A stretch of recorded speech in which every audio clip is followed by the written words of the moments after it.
This is Pod Populi, podcast for the people.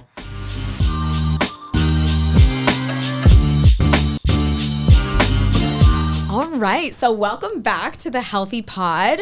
It's your dose of lighthearted health and wellness, and today we are diving into the world of beauty with a special guest, Peggy Zapantis. Welcome. Thank you so much for having me, Nicole. Thank you. I'm so excited to chat with you. So Peggy, you are a double board certified nurse practitioner and renowned injector, specializing in aesthetic medicine for now almost 10 years, which is amazing. And Peggy has started a private training academy called Anasa Aesthetics Academy, and she has just opened her own aesthetics practice called Anasa Aesthetics. Congratulations. Thank you so much. It sounds so crazy when you say it on paper because I just feel like I'm constantly just going with the motion, and then all of a sudden it's yeah, I guess I did do all this. Wow, that is incredible. And then the podcast too. I started the podcast this year too. Oh my God. It's been a huge 2024. It has. It has. But I think it's all good things. So thank you so much for having me. I'm excited to be here. I am so excited to have you because so people might be thinking why is Peggy a guest on the Healthy Pod? Injections, are they healthy? Are they not? They don't necessarily extend longevity. And we talk about, weight loss and wellness and longevity quite a bit. But for me, I really wanted to have you as the expert to discuss kind of all things aesthetic medicine and health. So for me, a huge component of health is mental health. And to be honest, for me, being confident in my own body, in my own skin, with my smile, with my face, with my aging face and my wrinkles, it is really, really important.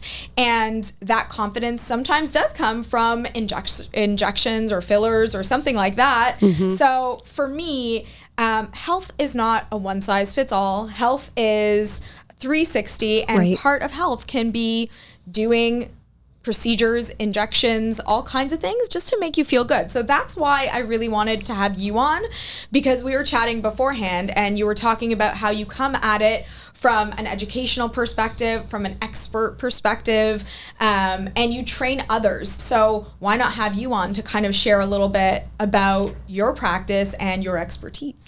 So I think it's so important when you bring up the education, because I think that's probably one of the biggest factors of this industry and why I started Anasa Aesthetics, the academy originally. So Anasa means to breathe.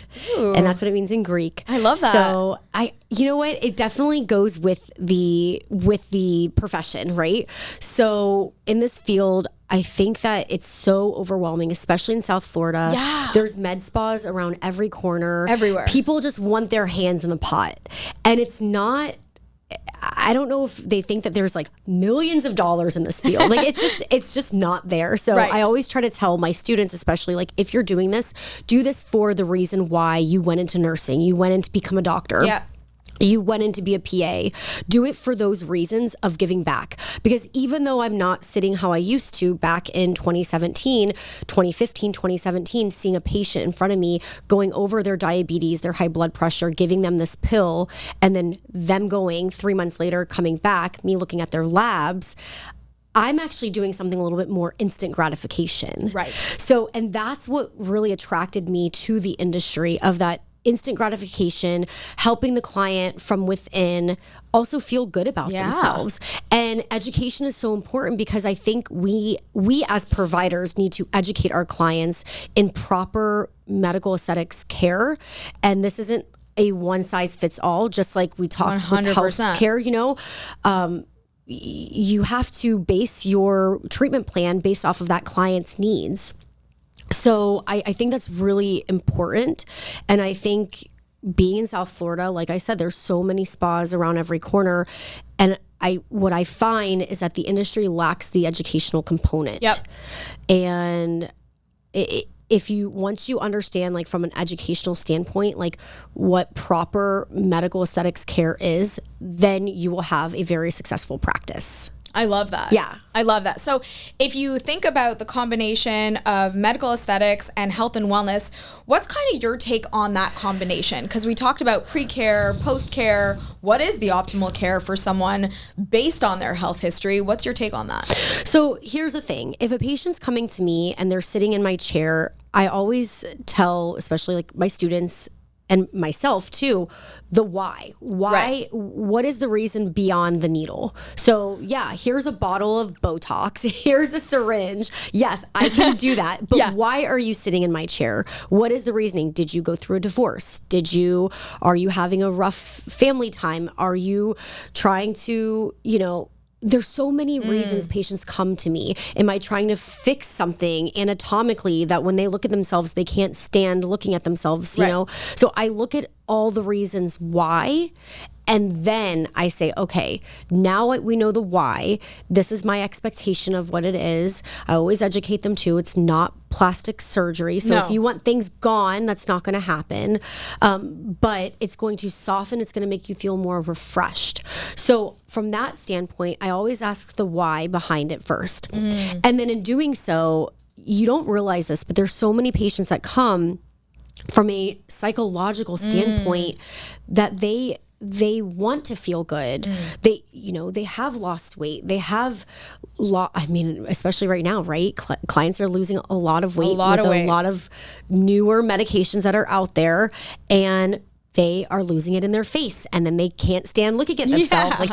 Like I can't stand this neck that's dropping now. Right. So there's things that we can do that will also make them not just look good, but feel good. I love that you talk a little bit about this because as most of you know who are listening, we deal with a lot of weight loss, and we definitely do prescribe semaglutide or tirzepatide when it's appropriate.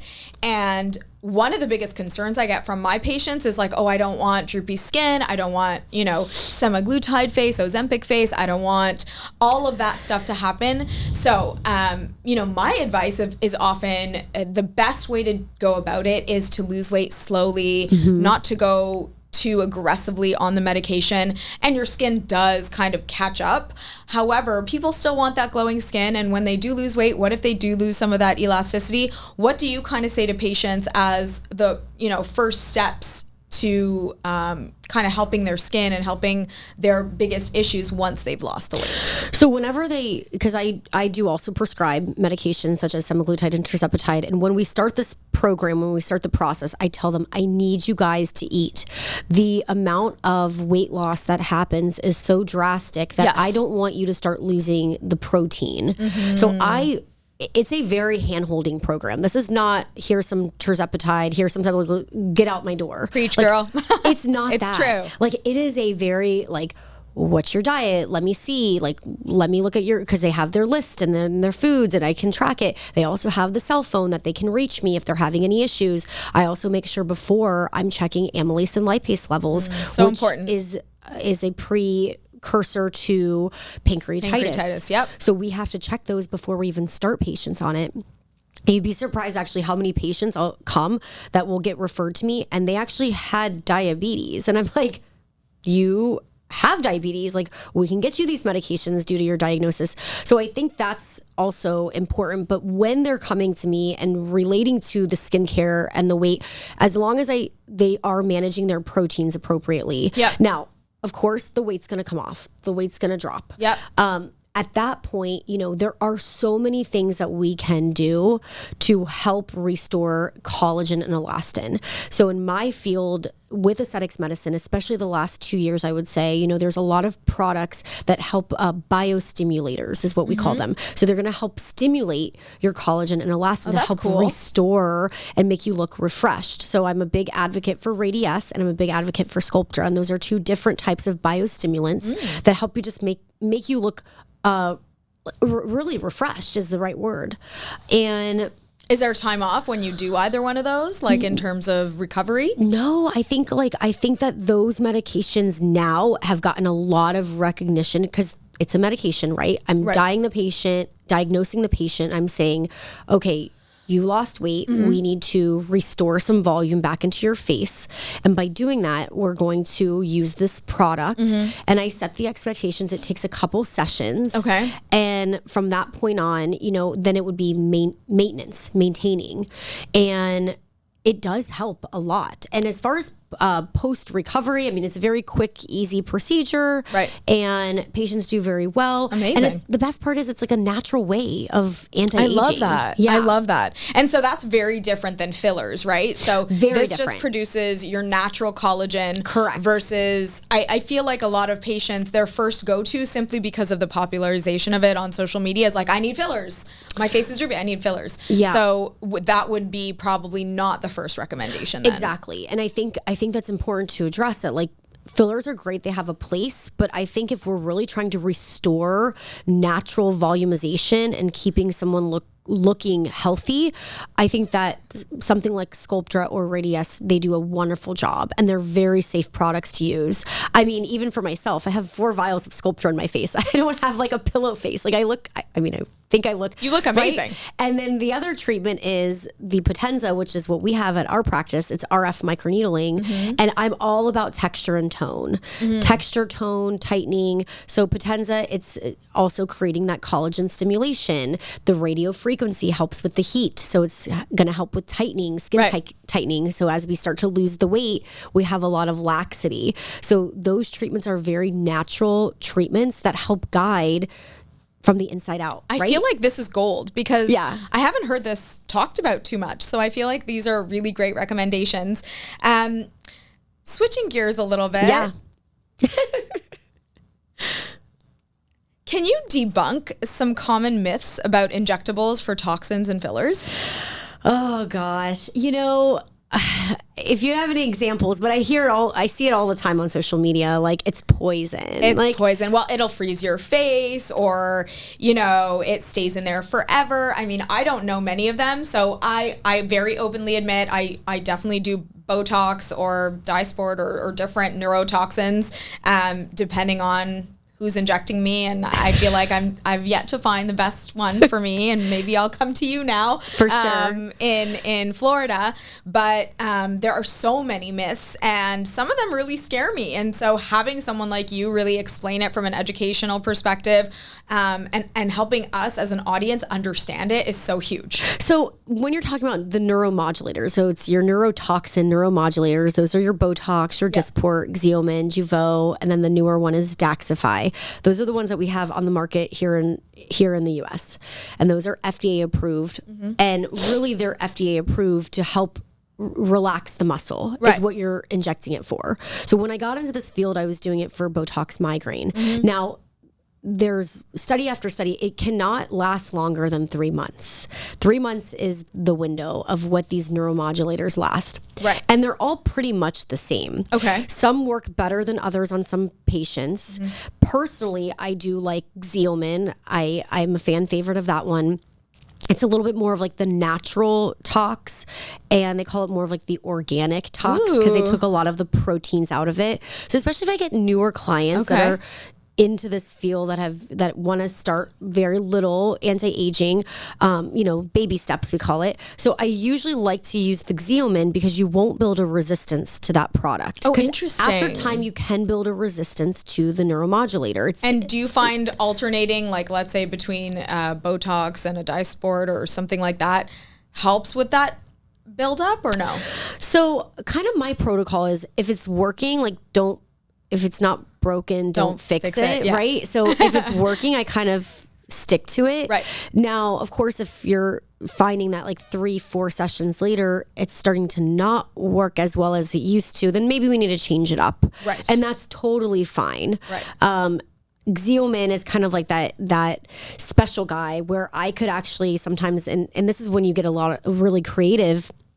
When injecting, once you understand the science behind it, I can utilize that product and mix it with, not mixing so much together, but on the forehead, I can use a little bit of Dysport and a little bit of Xeomin in certain areas, and then I can really customize a treatment for someone.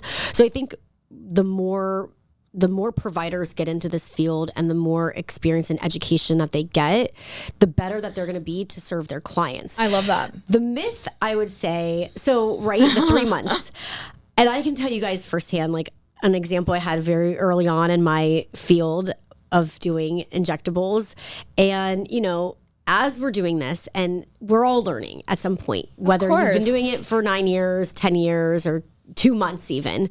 So when I first started, there's things that can always go wrong. Luckily with Botox, right, with neuromodulators, it's a very temporary thing. They can't last forever. They can't last forever. Yes. Luckily, thank God, I haven't like dropped anyone's lid or anything crazy like that. But I do remember, and I'm very open to tell, we can sit here and laugh now, of course, like back then, but when you're injecting the crow's feet, if you come too far into the front of the face, you can hit a little muscle, and that muscle is called the risorius muscle. It's not a big deal. It's going to relax the muscle. Just the patient might have a crooked smile for a little while. Oh, that's funny. And when I say a little while, maybe like 3 weeks. 3 months. 3 weeks. 3 weeks even. Okay, that's good. Yeah. So that did happen the first time I did this patient's crow's. Actually, it was her masseters. But either way, the muscle is close by. Oh, dear. And let me tell you, luckily, she was another nurse practitioner. So she totally got it. She did, but she didn't. But I think it's like, so then it's us as providers reassuring them, like, listen, this is in the consent form. It can absolutely happen. Everyone's anatomy isn't cookie cutter. So like we're all different shapes, forms. So luckily it's nothing that's permanent. It's going to go away. Yep. And we move on from that. I think a lot of times too, I get patients that come to me and they're like, oh, my injector, whatever, this. I had these curly brows on the top part of my eyebrows, right? Oh, that's funny. These curly brows. And I'm like, actually, the injector didn't do anything wrong. If anything, she didn't tell you that could happen. And all you have to do is just come back and get a little bit more. You put a little bit more product there, and then those brows won't curl. So I think it's just a lot of educating and reassuring. And I find that sometimes the industry doesn't do a good job. We as providers aren't doing a good job. And we're not setting the patients up to understand that like things could happen and that's okay. Yeah. They're not life threatening. I also love what you said about going back to the provider. I think there's often this nervousness or anxiousness about going back to a provider and saying like, hey, I have this curly brow, or, I'm not really loving this or that. And sometimes there's a solution and we just don't go and ask for the solution because we're shy, we're nervous, we're anxious, we're embarrassed, whatever it is. Right. And so I love this conversation to just, ask people to action whatever it is that you're thinking. Go back to your provider. They are the expert and they can coach you to help you or to do the right thing or, ask the expert like yourself. Exactly. And just kind of reach out. I hope if my patients are listening to this, yes. I hope you guys I follow up with you guys. I check in. You guys come back after 2 weeks. I'm looking to see what's going on. Always follow up with your patients. But I would hope that you don't go to another provider and put me or any other provider down. I try to No, it's neutral. It's hard because the onus is on kind of both sides as an injector to kind of educate patients, but then on the patient side to say, if something's not feeling right, even after a procedure, go back and just have a conversation. I think that's a really interesting and then note. At that point, if the provider isn't doing anything or reassuring, then maybe it's time to find someone else. Yes, right? I totally get it. I totally get that. That's really, really interesting. So what do you think is the number one most overrated procedure or injectable that you don't recommend? Oh, that's a good question. Let's see. Procedure I don't recommend. Well, I got to be honest with you. I'm big into the microneedling with radio frequencies. Right. I don't find that the Morpheus 8 is another type of product. And I think it got a lot of recognition because Kim K it's everywhere. Right? Like all these big celebrities were on it. I don't find that, I think they're all very similar. Right. I also don't find that Morpheus 8 is named because it's going 8 millimeters deep. I don't think that taking that much fat out of the face is a good thing. We're trying to restore face volume. So I think that that's kind of probably, for me, that's one thing. And then the other part is the exosomes. Now, I know it can be a little controversial, but I find that I'm more into exosomes is what really is an exosome. So it's using a other type of stem cell to help healing process. Okay. So you're getting these exosomes either from liposomal fat or, fetal foreskin. You're actually using this, and this is what exosomes are. Personally, unless someone is autoimmune or immunocompromised. Why would I want exosomes on my face? Like, I'd rather use my own PRP, my natural platelets. You know, there's so many things that we can do naturally that we actually create than for me to smother someone else's exosomes on my face. So I'm not a big exosomes. Like, okay, that's I don't good. know. I feel like the trend, I definitely don't go with the trend. I go with like what works. Like what works and what's really like how much people have really researched this kind I of like thing. that. I don't know. And I'm not saying exosomes don't work. I think they work for the right person. Mm-hmm. I do find that like probably with hair loss, there's some, you know, those cells need some more waking up, and what is going on autoimmune on that level. You know, if you're doing it for hair loss, microneedling it with the exosomes there, that would be good. But to do it as a post-treatment, just to put it on after type of, I don't know. It's a little bit. Yeah. I get that. That. So I am not someone who does a lot to my face other than Botox. And as I've been aging, and everyone knows I recently turned 41, I want to try something. But I don't know enough about lasers and PRP. And like you just said, like I was looking into Morpheus 8 because it's everywhere. And I'm thinking, oh my gosh, should I be doing this? So as a newbie, to anyone listening out there who is also a newbie, what would you recommend to start with, and how would you recommend going about doing the right research for you as an individual? Yeah, that's a good question. So whenever you come to my practice, what I do is I hand you the mirror and I say, what do you like about yourself? So I always start with the positive, right? Because I want you guys to tell me what you like. So we're not changing things that you already like, right? So I'm setting the expectation there first. And then from that point on, I say, okay, so then what bothers you? Okay. Are we focusing on texture and tone, or are we focusing on volumization? Right. So I think that's kind of the questions I ask. And usually I'm all about like baking the cake is what I call it. So like my patients know, like we're going to bake the cake. So what do we want to do first? Do we want to focus on texture and tone baking the cake? And that's simple with like skincare products, chemical peels. We can do a little bit of an IPL treatment, which is going to help some of the sunspots. So those are like texture, tone, icing. Okay. If we're working on like the flour part of the cake, right? So we're trying to really build that foundation. Kneading the dough, right? Yeah. We're working from the bottom up. That's where I'm going to talk about Sculptra and Radiesse. Okay. And that's where I'm going to help to build the collagen stimulation from that point first, and then we work on our icing. And then the icing. Yeah. So it's kind of like, which way do we want to go? Right. So that's kind of what I say. I'm a huge biostimulant fan. Mm-hmm. So, you know, like I said, like I've seen what it's done for me, and I practice what I preach. And I'm 37. I've had 4 vials of Sculptra in my face.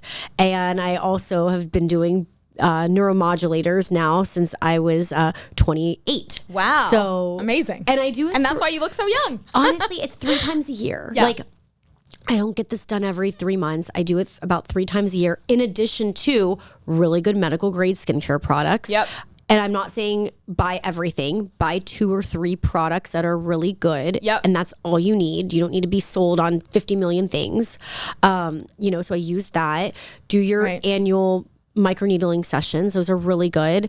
I think just keep it simple. Got it. You know, keep it simple. I like that. I don't want you guys walking around overly injected. Like those are my clients. Yeah. Like those are the ones that I'm like, nope, stay away from me. Like, that's kind of awesome. Thing. Yeah. I actually love that because I think, so a couple things. I think it is really hard to find someone who knows the muscles in the face, knows the right things to do. But also I feel like in South Florida, I often walk around and I see similar looks. It's the lips, it's the cheeks, it's kind of like this whole Barbie effect. Yes. And so how do you grapple with balancing patients' desires and, you know, your ethical concerns about promoting these unrealistic expectations for body, for face, for lips, for cheeks, and all that kind of stuff? Well, it's one of those things where I want to set the standards straight from the beginning. So if I know like there's not anything I can do and it's more of a surgical intervention, like I will refer them out. Yes. So I do PDO threads. I love PDO threads. I do. I was trained by 2 very well-known plastic surgeons to do PDO threads. And just for the listeners who don't know what that is, those are the threads that you put in, and it's kind of like a mini facelift kind of thing. And they're dissolvable. Yes. So they're dissolvable threads. But if you don't do them right, you know, every provider needs to be trained by someone that's very experienced with them. Yep. So when patients come to me and they want this type of treatment done, first of all, like, are they even an appropriate candidate? Because there's many times that I will say no. I mean, it's a 30% improvement in what they're doing. So I always tell them that as well. Right. And if they get 50%, great. Then like, I look better. Awesome. Right. But undersell, over deliver. Exactly. I do that a lot in this field. Yeah. And I do that a lot too with bruising. So patients ask me, they're like, okay, will I bruise? Yes, you are going to bruise. You are going to swell. Is there a way to avoid bruising? So I guess if you really don't drink but it will happen. Right. You will minimize your bruising. Right. No alcohol, no NSAIDs, which is your Advil, your aspirins. That's what happened to me. I took an Advil. Fish oil. Like anything, any type of supplements. That's good to know. Fish oil, that's a blood thinner. Right. You know, it's an anticoagulant. Even eating fish. I've had a patient, like, she was training for a competition, so she was like on a fish diet. Oh no, and she bruised. And like she, so like I tell them, I'm like, it can happen. Yes. And like, I would much rather you guys not get it done or plan it on a day that we know like you're not going to bruise than for you to come to me. I'm going to like feel devastated. Oh, so yes, that's kind of another thing too. But I mean, I think just setting the expectations with them. I love that. Right? Yeah. Setting expectations. Can we talk for a second? Yeah. About Lindsay Lohan?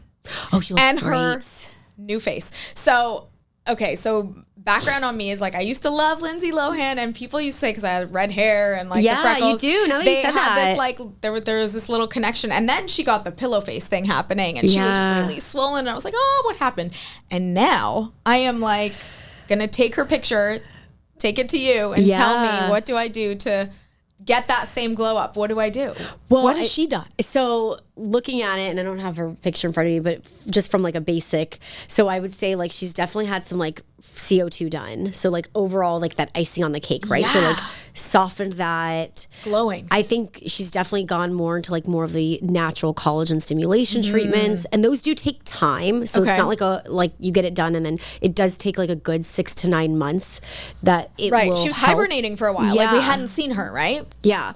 So I think that, do you think she had a mini facelift? I was just going to say, like, I think something probably a little pick me up. Yeah. And I can't remember how the nose was before, but definitely like a little pick me up. Pointier now. Both or like something. blepho. Yeah. So brow lift, and then probably maybe something a little bit down in here, which is fine. Yeah. If that's what makes you, Absolutely. I think she looks great. She looks great. I think she looks really good. I love how there's this new trend of almost like taking it all out. Like Donatella Versace did it, and Lindsay Lohan did it. And there's another one that I'm forgetting. Oh, Christina Aguilera. Yeah. Like all these women are now just like returning to almost what they were naturally in their, teens or 20s. And now they look like they're 20 again. And I kind of laugh at that because like I never really, so when I got into this field, right, we're going on 9 years, I never really put all that in. I just, so if you go to a provider that's very conservative and, is honest, and there's so many things we can do on such a lower scale than to like fill. Yeah. Like it's just Filling crazy. scares me. So as of late, there's also been a lot of controversy or conversation around fillers and the fact that we thought they dissolved, they don't really dissolve, they kind of migrate. Can you debunk some of those myths and help us understand what to actually do if we want filler over time? Yeah, so I think like fillers have a good place, and these collagen stimulation treatments are so great, but they're not going to really fill an area where someone's losing that real true fat volume, right? That we want to give it like that extra pop. So I think that there are places where fillers do shine, especially lips. I mean, I have lip filler. I think my lips look super natural, right? Chin, there's areas of augmentation that we need to give it that extra little pop. So I think that's where fillers do a great job. Now, fillers can move. They can migrate, you know. There's two paths, right? So if you're doing lips, let's focus on lips. So if a patient got their lip filler done and the technique wasn't where it should have been, that filler could migrate. Naturally, some patients, I've had my own patients where I'm like, oh gosh, your lip filler has migrated a little bit. Let's just do a little bit of dissolving to break that down, and then we'll go back and fill. And when you say it moved, does it move up to the upper lip kind of thing? Sometimes like on the upper lip, it gives it like that little white mustache, they call it. Yeah. So I mean, those are, believe it or not, normal. They can happen. Yeah. It's it's up to the provider to identify it and tell the patient, hey, listen, this is what's going on. Let's dissolve it a little bit. I promise you it'll look so much better than to go over there and keep layering it. Right. And then cause more shadowing to that area.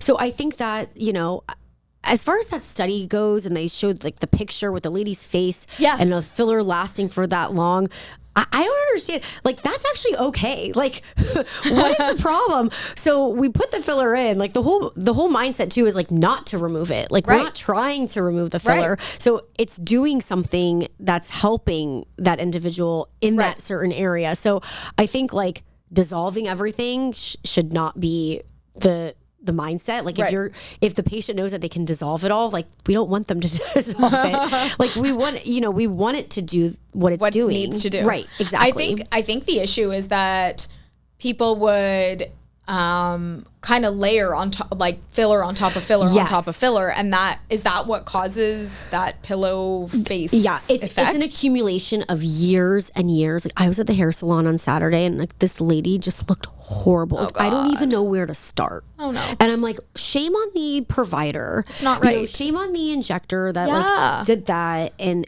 was okay. Like, that's not okay. Not okay. You know? So it's like, where do you even start in those patients? So I think it's up to us. You know, I say no a lot. I do. Like, I think that's really important. If you hear no from an injector, just know that they're probably a really, really good one, because there are so many that will just say yes because there's financial gain, there's revenue, there's business management. And I think, to your point, being in it for the right reason, to help people, to build confidence, to see that really quick result for your patients that you're helping and see them shine is amazing.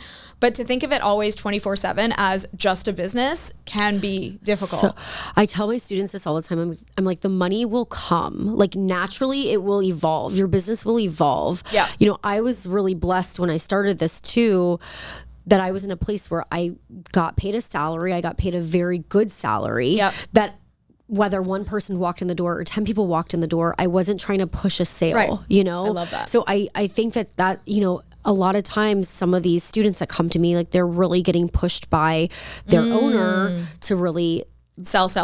But the best thing you can do is just be honest to yourself, be honest to your patients, because like it'll eventually evolve. Absolutely. And like now, like I can say, like, thank God I did go on my own this month, like after 8 years. Wow. And like I have a book of business. The phones are ringing. Like, yes. Thank you, God. Like, oh my God, I can I can breathe. Yes. Because it's not easy. This is not something that it took years to get here. Well, the other key piece is building trust, right? Yeah. So same with me and Health Collective, same with you and Anasa. You need to build trust over time, and people will come back to you. People will refer you, that word of mouth piece.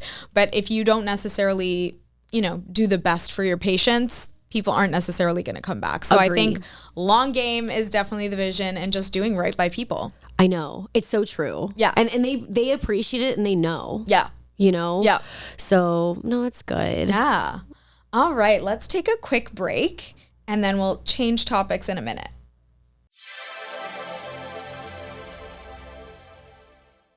All right. So we're back, and I wanted to ask you, because there are always areas on a body that women, men, anyone aren't necessarily satisfied with. And I have heard so much about cool sculpting. And I don't know if you have a ton of experience in it, but I'd love to hear your thoughts, because there's so much going out there about cool sculpting. Yay or nay on your side? Yeah, I'm a nay on cool sculpting. So from what I understand, it's cooling the area, and then it's supposed to dissolve fat. And I'm also one of those providers that, like, if I don't believe in the science behind it, I'm like, I don't really care to read then all these things come out, and you're like, oh my God, I knew that was going to be bad. Like, I knew it. I knew that was like, how did that even make sense? Right. So I'm not a cool sculpting fan. I think that there's other treatments. I do think that alt therapy is really good. That's another type of fat dissolving from an ultrasound level. Oh. So heating the level up from an ultrasound, you know, perspective. And that does show some good evidence. Okay. So I think, I know, I just, it's like, these things come out all the time and you're like, does it really work? You know, there was another product called Quo a few years back and I never got into it, and they took it off the market. Because it was causing severe, what we call hemocytic staining. So those are bruising that are like way really longer than normal bruise. And it just wasn't, it was supposed to go into like the cellulite of your butt and like break up the cellulite. And it just wasn't doing that. So I'm really glad that I didn't jump on things. Well, I love that you don't just jump on a bandwagon. Yeah. You're kind of doing the due diligence to read the research and understand. I think so. So, yeah, that's my take on it. I love it. I love it. So if we think about health and wellness, given it's a health and wellness podcast, so in your opinion, how does mental health impact our physical appearance and then what you do day to day? Oh my gosh, so much. Let me tell you, I have patients, like, it's funny that we're talking about this. So I'm really involved with the Florida Association of Nurse Practitioners, which is an organization in Florida that really advocates for nurse practitioners. So, you know, right now in the state of Florida, as a primary care provider, nurse practitioner, we can actually run our own practice autonomously. That's amazing. It's awesome. Because I do aesthetics medicine, someone else might do rheumatology, someone else might do gastroenterology. We, in our specialties, cannot run on our own. So we are hoping in the next couple years that would change. So I actually have to have a collaborating physician that oversees me. Oh, wow. I didn't know that. Yeah. So because now I am freestanding. So my collaborating physician is a plastic surgeon. So it could be either plastic surgeon or dermatologist. So that's how the law is right now, but that's going to change. And I don't know when it's going to change, but we're hoping in a couple years it's going to change. They're working on it for us. But if I were to work in primary care, I could absolutely run a practice on my own with my medical license, and I have my own DEA. So when I go to this conference this year, I'm actually talking about the going beyond the needle, right? So going beyond the needle and why the patients are coming to us and why they are so, what's the reasoning? And Absolutely. I can tell you firsthand, patient after patient that comes in, there's always a reason why. So whether it's, I've helped patients with HIV that have lost their volume, and that's really Sculptra. Sculptra came out in 2004 because they were seeing patients with that cachectic face, right? Yep. Very gaunt look. And it was helping waking up the collagen. And once they realized that, they're like, wow, let's bring this to the aesthetics industry. Sure. So that's how Sculptra really came about. So my very first 5 Sculptra patients, and I will tell you guys, once you learn a skill, practice that skill. So he walked in, HIV. Wow. He's had it for many years, controlled, but he lost a lot of weight. Sculptra. It was unbelievable. Last month I've had patients with Bell's palsy. So that's focusing on like the cranial nerve. So you get Bell's palsy from really any stressor can trigger a Bell's palsy episode. Sometimes women get it after pregnancy, just overall stress. So I've helped a couple patients actually just kind of fix their facial appearance and make them a little bit more symmetrical with neuromodulators. And that helps, you know, from that standpoint. And then, I mean, cancer patients, I've had lots of cancer patients, you know, that just want to feel good. Yeah. You know, it might be something so little, but like they just want to feel good. And then passing of relatives, you know, I mean, the lady, so in between coming here, I had a patient, brand new patient, she was referred to me from someone, and she just is going through this divorce. And she's like, I just want to feel better. Yeah. She's like, I heard about you from so-and-so. And like, I heard you're great. And I was like, oh, no worries. And like, you know, we did a little bit of neuromodulator just to like make her feel more alive. She's like, my eyes are puffy. I've been crying. Like, I just want to feel better. So it's so true. And I think that like more and more, now there's a flip side to this, right? And this is also what I'm going to be talking about at the conference in April. You also want to make sure you're going to a provider that can set those expectations, because the last thing you want is for them to set poor expectations. Right. And then there's disappointment. And then they feel even more, you know, worried about something and self-conscious about something. So there's sides to both of it. And I think it's just really doing your research on who's legit. I love that. Yeah. Yeah. Makes sense. So let's talk about you. So it feels like you are super busy. You have an academy, you have an aesthetics practice, you have a podcast, you have conferences happening, you're involved in the community, you have 2 kids. What does taking care of yourself and maintaining your health look like? Oh boy. I will say I exercise, and 3 days a week is my goal. So if Amazing. I get there three times a week. Yes. I say 3 days a week. Yeah. 3 times a week. If I get there 3 times a week, then I've made it. Great. Like that's like my goal. But it's a busy time right now. So I think like Giving yourself a bit of grace. yeah. So it's okay. It's all good things. I think if you don't stay busy, especially in this field, like you're going to get swallowed. So I don't realize it. Like when you put it on paper, I'm just like, I just keep swimming. Just keep I swimming. just keep swimming and like just keep going because it all levels out. I think, a lot of it too, social media can be a little deceiving. And I'll be the first to say, I will tell you, I don't have thousands and thousands of followers, but the followers that I do have, they're very loyal and Engaged. they listen, Yes. very engaged. And I think that, they see the real in people and like that's really important. Yeah. So, and I'm very like honest on my social media platform. I'm very honest, when I Authentic. because I think that's why I started the Injector podcast too, is because I wanted this field, like I wanted to bring real people on that are part of this industry. And a lot of them are like what I call the behind the scene badasses that even though so-and-so might be super popular on social, well, yeah, but this is the person that trained so-and-so. So Right. like, It's kind of amazing. yeah. So like, let's bring those people on that really are behind the shadows, but they're the ones that started this field. Like, so I don't know. It's amazing. So I love that. I just kind of do it all, but you have to Do keep it all. swimming because if you don't, like, there's no drown. time for rest. I work better when I'm like busy. Yeah. And everyone's different. So I need to be busy too. I like to be on, 24/7. We talk about like what I do in a day on the podcast too, and it can be a lot. But I think we talked a little bit about protein at the beginning with semaglutide, tirzepatide, making sure that you do get enough of that. What's your nutrition kind of profile look like? What do you like to eat? Yeah. Are you getting enough protein? Everyone is like, I need 120 grams of protein. How do you get that? Yeah, I think so I always try to tell them like a protein, a carb, and a fat during every meal. So like, I mean, I still want them to eat carbs, especially on these medications because it's such a drastic weight loss. So a protein, a carb, and a fat, definitely like I want like 3 meals a day, and then really a protein shake would be great, and then whey protein. I mean, I probably we used to at our old practice where I was at. It was great because we had a dietitian there, which was so nice. And then after like a while, it just kind of patients.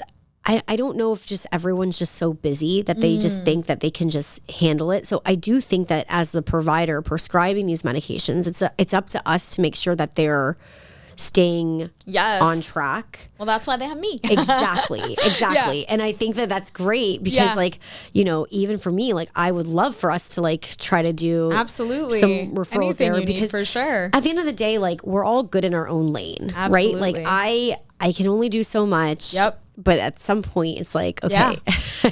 I mean, so what you said earlier, I love that you talked a little bit about that because we do that in our practice all the time. You can't just give someone an injectable and say, have fun, and like close the door. Yeah. So for me, I at minimum speak to every single one of my patients weekly. Wow. We talk about dosage every single week. We have, custom macros, custom nutrition. And if they don't want that, then we talk about, macronutrients like protein, carbs, fat. Drinking alcohol, holiday season, you can't just not follow a patient. You need to ensure that they get the result they need. Similarly to kind of anything that you might do from an injection perspective or a procedure perspective, you follow up to make sure they're okay. Right. So I think that that's such an important thing to do. But nutrition is so critically important. Exercise is so critically important. I wanted to talk to you. This is a personal thing actually because so I work out daily. Sometimes several times a day. That's great. And then whenever I get Botox, the injectors often say wait 4 hours before kind of sweating. Is there like a typical protocol for before or after? You mentioned like there are certain procedures where like you can't work out for 4 days, for example. What's kind of like the most common protocol that you recommend to your patients if they want to get active or sweaty, especially in Florida where it's hot all the time, you're walking, you break a sweat? So it's funny that you say that, because I was just at a conference back in November, and Dr. Siperstein, who's around the corner from us, she is such a guru in the industry for like debunking these myths, or like, who said this? Like, who said that we can't like exercise after, or the laying down after 4 hours? Right, like, no one really said this. I think the whole concept of it, it's just a thing. So the concept of it was like, it could spread once the product is injected into the muscle, within about 2 hours, it's in the muscle. Right. So you could go work out after. Okay. You could, now, would I suggest probably working out right away? I probably wouldn't, just so it gets absorbed. Okay. Because it could, we are young, but if I'm dealing with like my 65, 70-year-old patient, I probably would want it to just get absorbed a little bit more. Right. So I probably wouldn't say go work out that day, but the next day you definitely can. Or even if you got your injection done at 10 a.m., you can go at 6 p.m. to the gym. Like, you're totally fine. Got it. So okay, that's good to know. That was just like a myth. I know. I think like people just started saying things. It's important. It's important. Now, what about gua sha?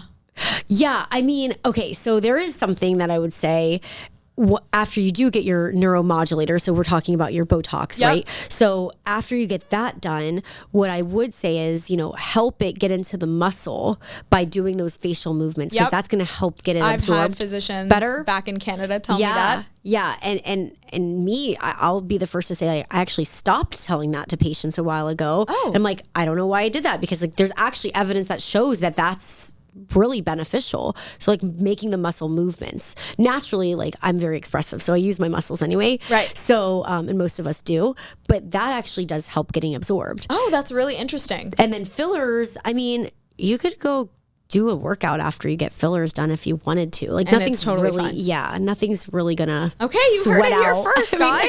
Nothing's gonna sweat it out. I love it. Sculptor's the same. Just your RF microneedling treatments, those I definitely would probably delay, because anything could, and it's more the healing process, right? So like I just got what they call the Potenza, the RF microneedling treatments, and I can't really be in the sun for a couple days because I don't want there to be any hyperpigmentation. Right, so extra spot, 100%. Like all my spots to like start to flare. Right. And then no heavy sweating for 3 days. Like that is one treatment, and that goes to with the IPL treatment. Okay. An intense pulse light treatment. Like you definitely want to stay out of the sun, because it could make things worse. Yeah, we don't need that. No. That's good. And chemical pills too. Like that week, just kind of lay low. Lay low. Yeah. Makes sense. Yeah. Amazing. I love that.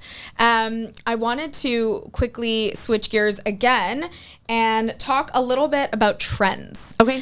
So in terms of any trends in injectables or in treatments, what are you seeing? What are you predicting for 2025? Oh, I love this, because it's like every year we always like say like what's going to be the new thing. Yeah. So I talked a little bit about PRP, which is your platelet-rich plasma. Yes. And I want to see if I'm going to be right about this, because I think I am. So there's a new product. It's PDGF, platelet-derived growth factors. Okay. And it's pretty much the same concept of like your PRP, your platelet-rich plasma. And what it's taking is it's the growth factor from that serum that's really helping the anti-aging, the healing process, waking up the collagen from such like on a dermal layer. So I think we're going to hear a lot more about PDGF, platelet-derived growth factors. I think that's really cool. Big. NAD is another thing. I think NAD. It's funny because like I started doing NAD like before COVID. Oh, good for you. With my patients. And then now it's like skyrocketed. It's everywhere. You hear it everywhere. I mean, I do it weekly also, like I inject. So what NAD is, it's a nidiacine adenine dinucleotide. It's this big fancy word, and every cell in our body has NAD. So you think of NAD as like your get up and go energy source, right? So as we age, that NAD level starts to drop. We're not as responsive, receptive, memory loss. So NAD is really helping patients. I can see firsthand, even with like dementia, it's helping.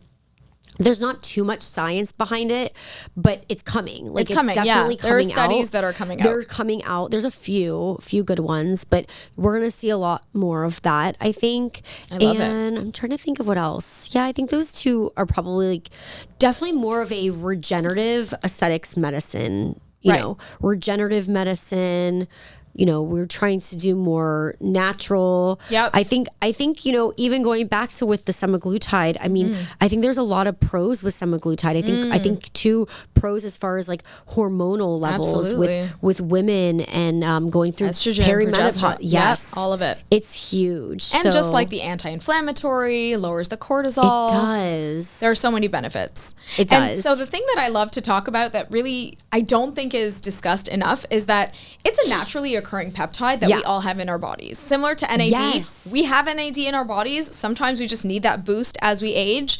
Same thing with GLP-1. GLP-1 is the glucagon-like peptide. It is a peptide that we all have that regulates our hunger. Correct. And as we age, we build up this insulin resistance and we don't necessarily have as much GLP in our systems. So that's what we're kind of injecting. It's a peptide therapy. Yeah. Yeah, you're so it's right on super it. interesting. Yep, no, it's so good to hear that because I think it's like it's reassuring the patients. Like your body actually makes this. 100%. Some make more than others. Like I tell them too. I'm like, I'm totally convinced I could eat a meal and like I'm full for a very long time. Some of us can do that absolutely naturally. So so it's good that like educating them on like what it is, I think is really important. They're all like, oh, I want that Manjaro. Yeah, like, that thing. That's very interesting. Yeah. But yeah, so I totally love it. I also am really interested in biohacking. So whether it's ice plunging or infrared saunas or any of that stuff, have you kind of had any experience with your patients or recommending any kind of biohacks to them? Gosh, no, but I did do like a cryotherapy once. Oh, and I do not like being cold. Like I would inject filler in my lips all day long without any numbing. Okay, that's my biggest fear. Oh yeah, I'm not even a number for myself. I mean, I know my patients. Do you inject yourself? No. That's like taboo in the industry. Okay. Yeah, I didn't know that. I have the injector that I trained. Okay. That works in my practice for me now. Like she's my injector. But I do not like being cold. Right. So I will go get injected all day long before eating. For real. Oh my God, it was horrible. It was like 2.5 minutes and it was just like, oh my God. Yeah, but Crazy. they say it works. It works. I guess I probably have to do more sessions. Yes. But I don't really want to go through that experience So again. I bought an ice plunge I do it 3 times a week and it is like a little bit torture, but I feel it work. Do you really? I do. And I will tell you, just because I work out as much as I do, there's so much inflammation in my knees and my lower body particularly. After, I feel like I could run 10 marathons after I get out of the ice plunge. It's crazy. Gosh, good for you. Yeah. Oh man. We're all discovering new things. I know. Yeah. I know.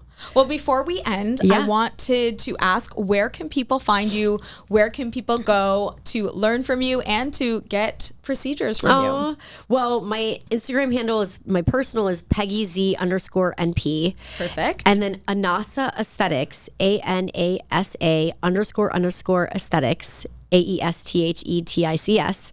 That's the new Instagram handle. Amazing. And then I'm located in Boca Raton, so 600 South Dixie Highway. Perfect. Between Camino and Dixie. So okay, I'm coming to you. Aw, thanks. Thank you so much for doing the podcast. I had so much fun and I learned a lot too. No, you're amazing. You're amazing. Thank you. We'll both be amazing together. I love it. Thank you so much. Thanks so much. Hopefully you get to your appointment on time. Thank you. Thanks guys. Bye.